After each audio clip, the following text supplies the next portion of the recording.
A minha história é um pouco diferente. Meu pai tinha 35 anos de idade quando minha mãe chega no Rio de Janeiro, vindo da Paraíba. E meu pai engravida minha mãe e não havia amor naquele relacionamento. Meu pai era casado, pai de 2 filhos, certo? Minha mãe era novinha, vinda, né,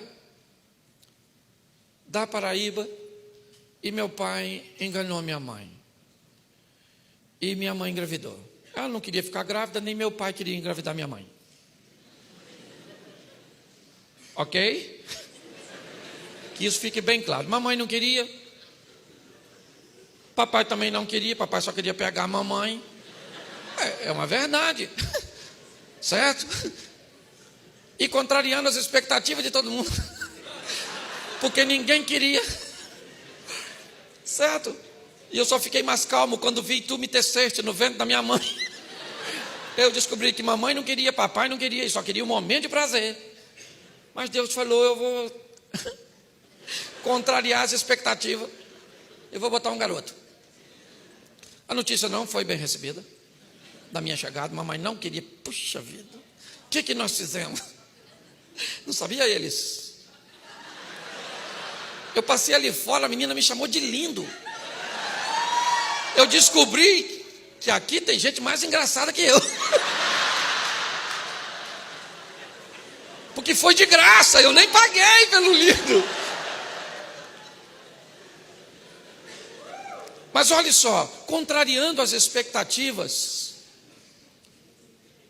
minha mãe ficou grávida. Foi uma tragédia. Uma tragédia. Certo? Apesar de toda a dificuldade, eu já ouvi falar que eles pensaram no aborto. E eu sou contra o aborto, porque aborto é uma ideia na cabeça de alguém que já nasceu.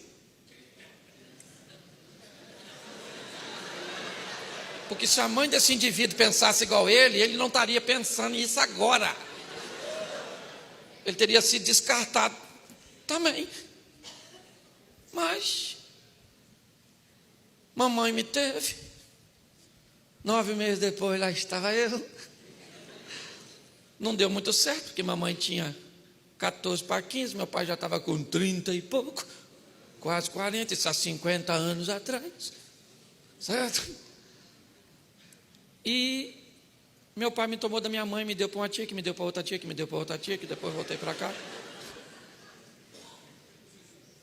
Ou seja, eu vivi em tantos lugares diferentes, que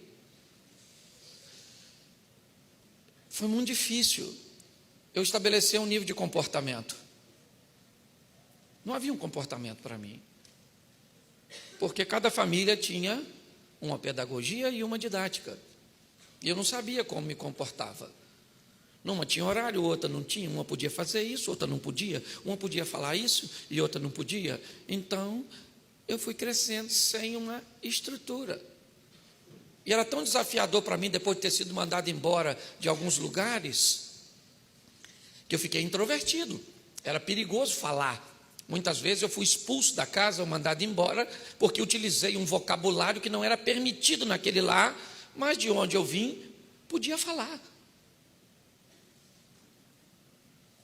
Então, eu fiquei lerdo, tardio nas decisões. Era sempre muito preocupante o que fazer.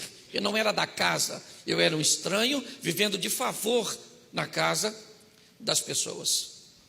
Uma frase, me perdoe, eu estou falando para adultos, uma prima usava muito comigo por eu ser lerdo. Ela dizia, menino, você foi feito nas coxas.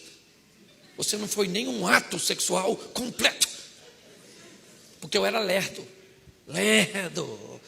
E quanto mais falava isso, me parece que mais lerdo eu ficava. Abusos eu tive que enfrentar dos mais diversos possíveis.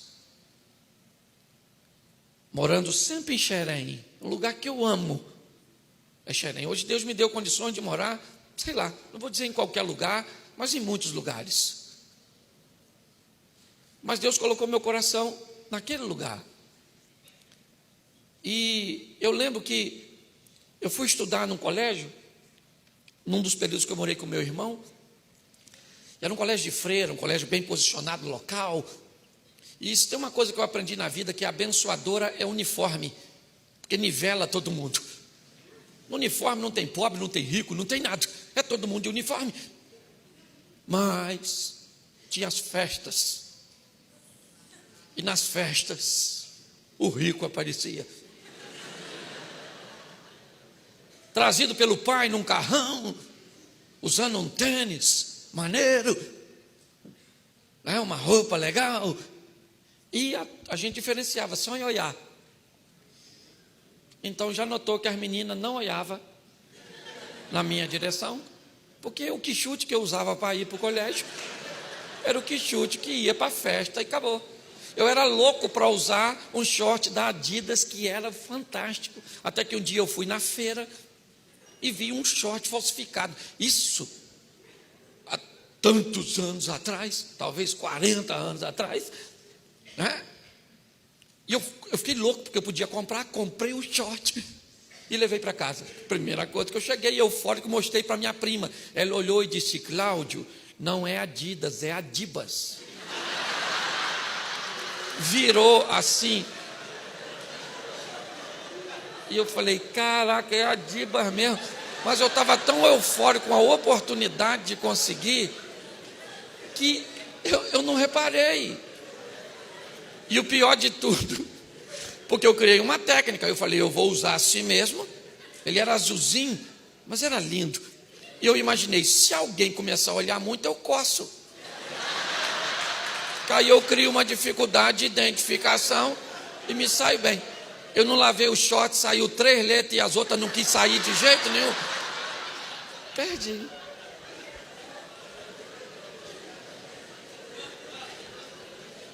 Pois bem, fiquei mais adolescentezinho e a vontade de namorar, ela apareceu. Mas ninguém ia namorar um garoto usando quichute. Como a mãe das moças dizia onde eu morava: esse menino não pode ser seu namorado primeiro, porque seu pai é um irresponsável, sua mãe é mãe solteira, e ele não tem onde cair morto. Não deixava de ser verdade, mas nem toda verdade precisa ser dita. Nós temos que preocupar-nos com as pessoas. Mas ninguém se preocupava. Eu escutei muito isso. E o mais divertido disso é continuar morando em Xerém. Porque muitas mães daquelas meninas ainda residem lá. E quando eu passo hoje num carrinho um pouco melhor, morando numa casa melhor, com aquela loura, porque mulher não fica velha, ela fica loura. É uma verdade. Aquela mulher loura do meu lado, eu abro o vidro e cumprimento a Santa Senhora, que não deve ter morrido, porque ninguém quer do outro lado. É uma verdade. Aqui jaz o menino que não tinha onde cair.